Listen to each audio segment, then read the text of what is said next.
বিগফোর্ডে পানির বোতলে লুকিয়েছিল মেসিকে থামানোর ভয়ঙ্কর পরিকল্পনা, কিন্তু শেষ পর্যন্ত সেই পরিকল্পনা দেখেই হাসতে থাকলেন লিওনেল মেসি। ইংল্যান্ডকে 2-1 গোলে হারিয়ে বিশ্বকাপের ফাইনাল নিশ্চিত করার পর পুরো আর্জেন্টিনা দল যখন উদযাপনে ব্যস্ত, তখনই ক্যামেরায় ধরা পড়ে ভিন্ন এক দৃশ্য।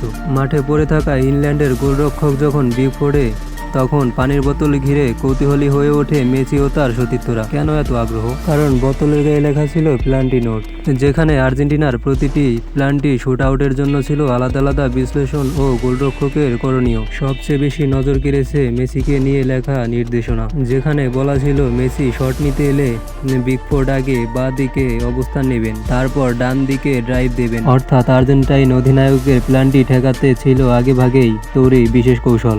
ভিডিওতে দেখা যায় নিকো গঞ্জাকেজ বোতলটি ধরে আছেন, আর মেসি ও নিকোকেজ ও বাকিরা মনোযোগ দিয়ে সেই নির্দেশনা পড়ছেন। নিজের নামের পাশে লেখা পরিকল্পনা দেখে হেসেই ফেললেন মেসি। তবে শেষ পর্যন্ত গোপন পরিকল্পনাটি কাজে লাগাতে পারেননি ইংল্যান্ড, কারণ ম্যাচ গড়ায়নি প্ল্যানটি শুট আউটে। ম্যাচে 2 অ্যাসিস্টই জয় নিশ্চিত করে আর্জেন্টিনা, আর বিগফোর্ডে সেই গোপনাস্ত্র শেষ পর্যন্ত পরিণত হয় আর্জেন্টাইনদের হাসির খোরাকে।